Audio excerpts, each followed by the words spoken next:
Good morning जी, स्वागत है आप सभी का। आपके साथ मैं हूं अंजलि मुदगल। पंजाब में बेहतर रिकवरी रेट के चलते कोरोना के मामले लगातार अब घट रहे हैं। पंजाब में एक दिन में कोरोना के 4,549 नए मामले आए हैं सामने। पंजाब में एक दिन में कोरोना के 178 मरीजों ने दम तोड़ा, तो वहीं 24 घंटे में पंजाब में कोरोना के 6,803 मरीज ठीक हुए। पंजाब में अब कोरोना के सक्रिय मामलों की संख्या 54,996 हो गई है।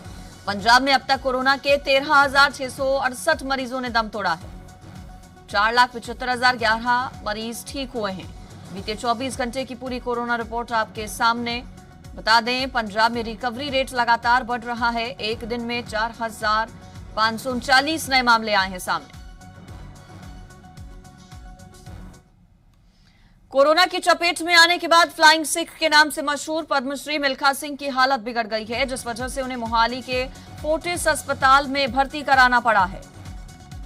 मिल्खा सिंह खुद को काफी कमजोर महसूस कर रहे थे। उनकी तबीयत भी लगातार बिगड़ रही थी। ऑक्सीजन की कमी के चलते उन्हें डिहाइड्रेशन हो रहा था।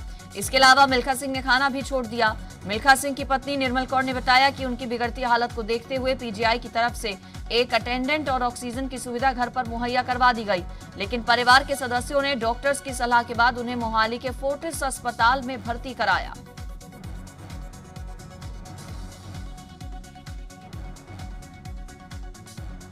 कोरोना संक्रमित मिल्खा सिंह की तबीयत बिगड़ने के बाद उन्हें मोहाली के फोर्टिस अस्पताल में भर्ती कराया गया है, जहां पर इलाज उनका चल रहा है। कई दिक्कतें मिल्खा सिंह को, सांस लेने में तकलीफ उन्हें पेश आई। खाना पीना उन्होंने छोड़ दिया, जिसके बाद परिवार वालों की तरफ से उन्हें अस्पताल में भर्ती कराना ही सही समझा गया और फोर्टिस अस्पताल में भर्ती मोहाली के मिल्खा सिंह को कराया गया है।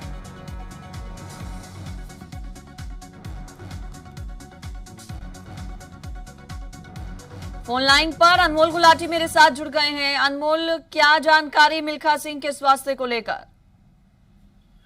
जी बिल्कुल अंजलि, द फ्लाइंग जट जिन्होंने द फ्लाइंग सिख जिन्होंने एक टाइटल मिलिया है, वो अज जिहड़े कि उन्होंने कोविड के नॉर्मल जिहड़े माइल्ड सिम्पटम सीगे, जिहदे करके फोर्टिस दे विच उन्होंने एडमिट होना पिया सीगा कल ही।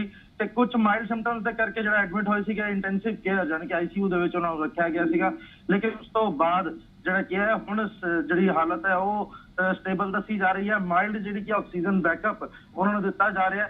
हालत जिस तरीके की कल सी, कल कुछ सिम्पटम्स ज्यादा नजर आ रहे थे, लेकिन अज की जेकर गल की जाए तो हालत कल तो ज्यादा कंपैरेटिवली काफी ज्यादा स्टेबल नजर आ रही है। तो कहा जा सकता है कि जल्द जी की है रिकवरी हो सकती है, क्योंकि एक पासे एक तमाम फैन फॉलोइंग है मिल्खा सिंह की।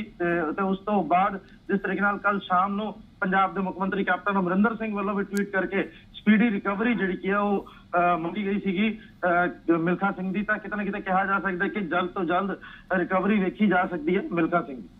ठीक, आपका शुक्रिया अनमोल इस पर जानकारी देने के लिए। पंजाब के सीएम अमरिंदर सिंह ने फ्लाइंग सिख मिल्खा सिंह के जल्द स्वस्थ होने की कामना की। मिल्खा सिंह को कोविड संक्रमण के बाद इलाज के लिए मोहाली के फोर्टिस अस्पताल में भर्ती कराया गया है। सीएम अमरिंदर ने ट्वीट कर लिखा, गेट वेल सून सर। ये ट्वीट मुख्यमंत्री की तरफ से किया गया। मिल्खा सिंह को अस्पताल में भर्ती कराए जाने की खबर जब उन्हें मिली। हालत फिलहाल स्थिर बताई जा रही है मिल्खा सिंह की। मॉडर्ना के बाद विदेशी कंपनी फाइजर ने भी पंजाब को सीधे वैक्सीन देने से इनकार कर दिया है। ये जानकारी पंजाब सरकार की तरफ से नियुक्त नोडल अधिकारी विकास गर्ग ने दी। इस इनकार को लेकर कंपनी फाइजर की तरफ से दलील दी गई है कि दुनिया भर में केवल फेडरल सरकारों को ही वैक्सीन देने की डील की गई है। इसके बाद अब पंजाब सरकार की आस सिर्फ रशिया की स्पुतनिक और वैक्सीन निर्माता जॉनसन एंड जॉनसन से उम्मीद है। पंजाब सरकार ने अस्पतालों में भर्ती कोविड मरीजों के ठीक होने के बाद जरूरतमंद मरीजों को घर पर ऑक्सीजन सिलेंडर उपलब्ध कराने का फैसला लिया है, ताकि कोविड मरीज की ऑक्सीजन की जरूरतों को पूरा किया जा सके। पंजाब के स्वास्थ्य मंत्री बलबीर सिद्धू ने बताया कि जिला अधिकारियों को उन मरीजों को ऑक्सीजन सिलेंडर जारी करने की अनुमति दी गई है जिन्हें अस्पताल से छुट्टी मिलने के बाद कुछ दिनों तक कम ऑक्सीजन सहायता की आवश्यकता होगी। इसके लिए डॉक्टर्स की सलाह पर मरीज को 5 लीटर प्रति मिनट क्षमता वाला ऑक्सीजन सिलेंडर 4 हफ्तों के लिए उपलब्ध कराया जाएगा। कांग्रेस विधायक अमरिंदर सिंह राजावंडिंग ने सिविल अस्पताल गिदड़बाहा में 50 बेड के कोविड अस्पताल के लिए ऑक्सीजन प्लांट का उद्घाटन किया। इस मौके पर प्लांट पर नींबू मिर्ची टांगते हुए राजा वंडिंग ने अकाली दल पर तंज कसते हुए कहा कि अकाली दल की नजर से बचाने के लिए नींबू मिर्ची टांगे हैं। साथ ही इस दौरान राजा वंडिंग अपनी सरकार के 4.5 साल के कार्यकाल की उपलब्धियां भी गिनवाते नजर आए।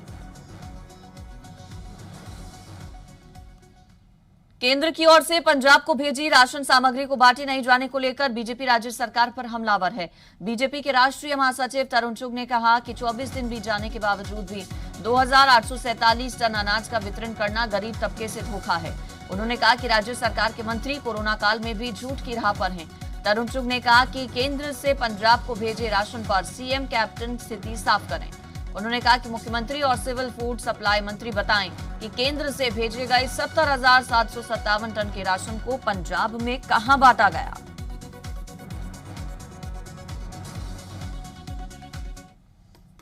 नरेंद्र मोदी जी ने 8 महीने का राशन पंजाब च भेजा सी, सानू याद होएगा। और राशन दियां थैलियां बाद चो कांग्रेस के लीडरां दे घरां चों मिलिया सी। हुण फिर 2 महीने का भेजा। मेरी कैप्टन साहब अगे विनम्र प्रार्थना है, हाथ जोड़ के प्रार्थना है कि पंजाब के गरीबां की चिंता करो, रजवाड़ा शाही सोच तो बाहर आओ, किंगडम थिंकिंग तो बाहर आओ और पंजाब की जनता नूं, गरीबां नूं राशन दईए, ना कि रॉयल कल्चर के अंदर पंजाब की जनता।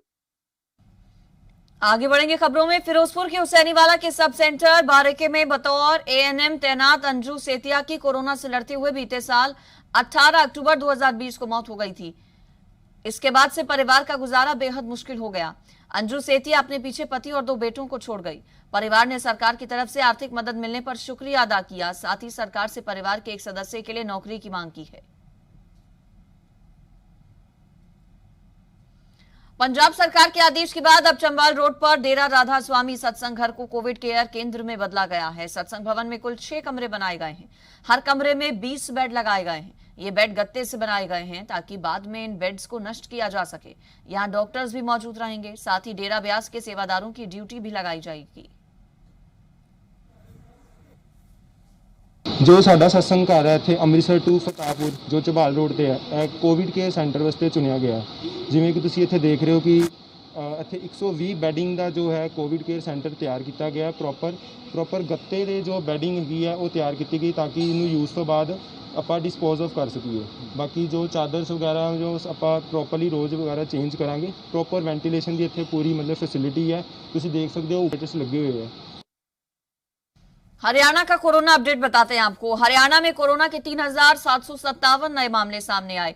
बीते 24 घंटे में कोरोना से 95 मरीजों की मौत हुई। हरियाणा में कोरोना से अब तक 7,697 मौतें हुई हैं। हरियाणा में कोरोना के 38,119 एक्टिव केसेस हैं मौजूदा वक्त में।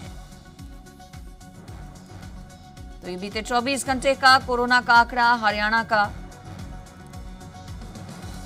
कितने केसेस आए हैं सामने हरियाणा में, ये आप जानिए। 95 मरीजों की मौत हुई है। हरियाणा के स्वास्थ्य मंत्री अनिल विज ने ट्वीट कर जानकारी दी है। हरियाणा में कोविड मरीजों के बीच 1 लाख पतंजलि की कोरोनिल किट मुफ्त बांटी जाएगी। कोरोनिल का आधा खर्च पतंजलि और आधा खर्च हरियाणा सरकार के कोविड राहत कोष ने दिया है। ट्वीट के जरिए अनिल विज की तरफ से इस बात की जानकारी दी गई। आधा खर्च पतंजलि और आधा खर्च हरियाणा सरकार वहन करेगी।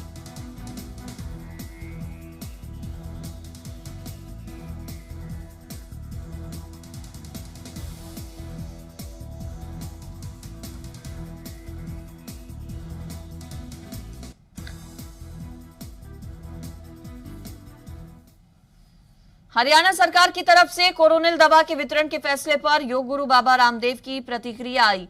बार बार रामदेव ने ट्वीट करके लिखा कि हरियाणा सरकार की तरफ से दूसरी केंद्र और राज्य सरकारों को भी किट्स दी जाएगी। और बता दें, करनाल जिले के इंद्री हलके के गांव हलवाना में अब तक 50 से ज्यादा पॉजिटिव केस आ चुके हैं। गांव को चारों तरफ से सील कर कंटेनमेंट जोन घोषित कर दिया गया है। गांव में लगातार रैपिड किट एंटीजन के माध्यम से ग्रामीणों के टेस्ट किए जा रहे हैं। गांव में ही आइसोलेशन वार्ड की व्यवस्था स्वास्थ्य विभाग की ओर से की गई है। वहीं पर लोगों के घर घर जाकर उनके स्वास्थ्य की भी जांच की जा रही है।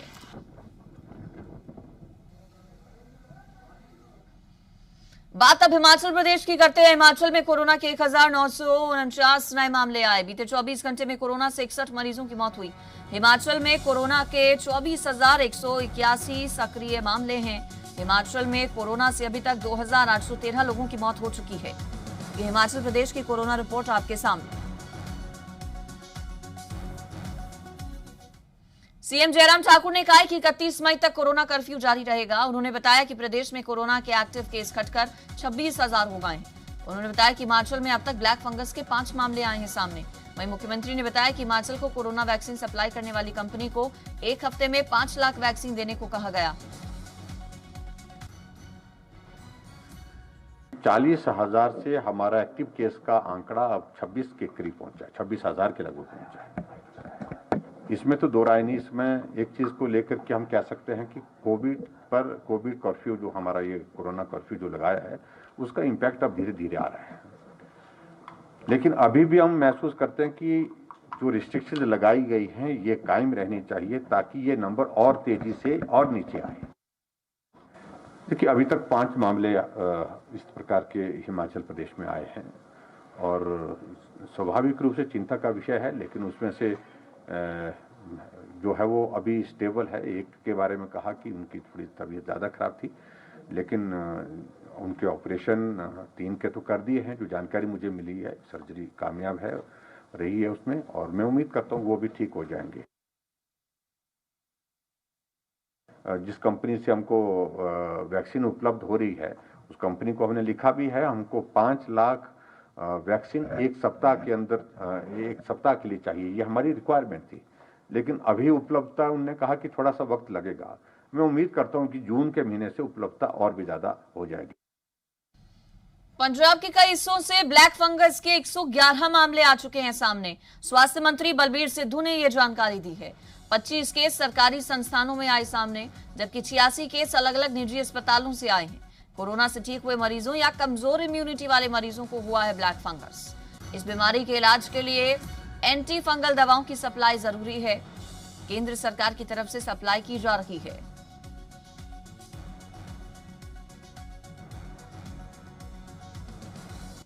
हरियाणा के स्वास्थ्य मंत्री अनिल विज के मुताबिक ब्लैक फंगस के 155 मामलों पर एक स्टडी करवाई गई है, जिसमें से 23 मामले ऐसे आए जिनमें कोई भी लक्षण नहीं थे।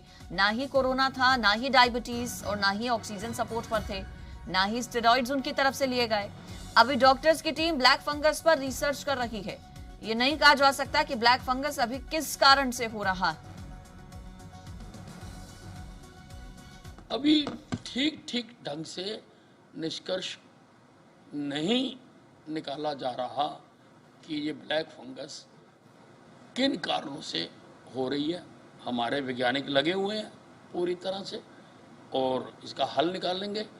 हम जो इसका इंजेक्शन है उसके अतिरिक्त जो अल्टरनेटिव मेडिसिन हो सकती हैं उसकी भी खोज कर रहे हैं। ऑक्सीजन और रेमडेसिविर इंजेक्शन के बाद अब ब्लैक फंगस के इंजेक्शन की भी कालाबाजारी शुरू हो गई है। रोहतक में ब्लैक फंगस के इंजेक्शन एम्टोफेरिसिन बी की कालाबाजारी का पहला मामला सामने आया। ड्रग कंट्रोल अधिकारी और एसटीएफ इंस्पेक्टर की जॉइंट टीम ने फार्मा कंपनी के 2 अधिकारियों को रंगे हाथों पकड़ा। दरअसल जांच टीम ने फर्जी ग्राहक बनकर आरोपियों से इंजेक्शन का सौदा तय किया था।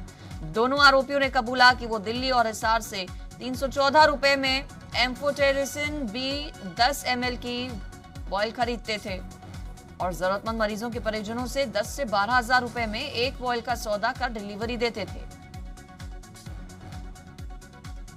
आगे अभी इन्वेस्टिगेशन जारी है। इन्वेस्टिगेशन में अभी हमें पूरी उम्मीद है कि इसमें कोई बड़ा रैकेट सामने आएगा और काफ़ी लोगों की संलिप्तता इसमें मिल सकती है। मैं यहाँ यह भी कहना चाहूँगा कि जो भी लोग कालाबाजारी में संलिप्त हैं और दवाओं की कालाबाजारी कर रहे हैं और निर्धारित मूल्य से ज़्यादा कीमत में दवाएं लोगों को बेच रहे हैं, उन पर विभाग सख्त से सख्त कार्रवाई करेगा। हमने कड़ी नज़र ऐसे लोगों पर बनाई हुई है और उन किसी भी कीमत पर उन लोगों को बख्शा नहीं जाएगा। पंजाब के मुख्यमंत्री कैप्टन अमरिंदर सिंह ने पंजाब निवेश संवर्धन विभाग को एक ऐसा case to case based model तैयार करने को कहा है जिसके तहत उद्योग जगत को उनकी जरूरतों के मुताबिक प्रोत्साहन दिया जा सके। मुख्यमंत्री ने कहा कि वो उद्योगों को बेहतर माहौल और प्रोत्साहन देने के अपने वादे के प्रति प्रतिबद्ध हैं। मुख्यमंत्री ने बताया कि सरकार का मकसद पंजाब के औद्योगिक विकास में हर संभावित उद्योगपति को हिस्सा बनने का मौका देने में मदद करने का होना चाहिए, ताकि पंजाब सिर्फ देश ही नहीं बल्कि दुनिया भर में सबसे अग्रणी औद्योगिक राज्य और सबसे पसंदीदा निवेश वाली जगह बन जाए।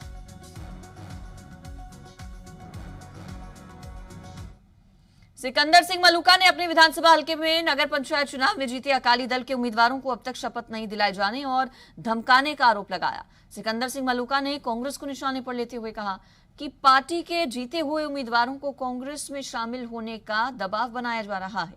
साथ ही उन्होंने पंजाब सरकार पर ग्रामीण इलाकों में फैलते कोरोना को रोकने में नाकाम रहने का भी आरोप चढ़ा।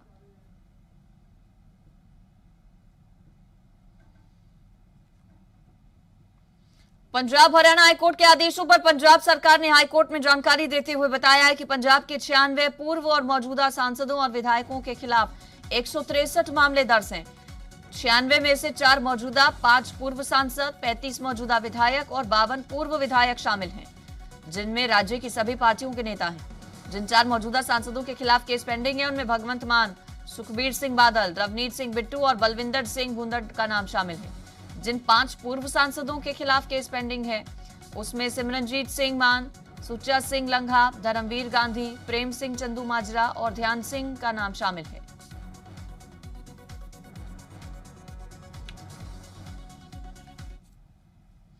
हिसार में किसान नेताओं और प्रशासन के बीच सहमति बन गई है। 3 घंटे से ज्यादा देर तक चली बैठक में दोनों पक्षों के बीच सहमति बनी। 1 महीने में कानूनी सलाह लेकर केस वापसी होंगे, जबकि प्रदेश भर में दर्ज मुकदमों को लेकर भी विचार किया जाएगा। किसानों का 26 सदस्यीय प्रतिनिधि मंडल बातचीत के लिए लघु सचिवालय पहुंचा हुआ था, जहां प्रशासन की तरफ से DC doctor Priyanka Soni, SP DIG Balwan Singh Rana, commissioner Chandrashekhar समेत तमाम प्रशासनिक अधिकारी मौजूद रहे।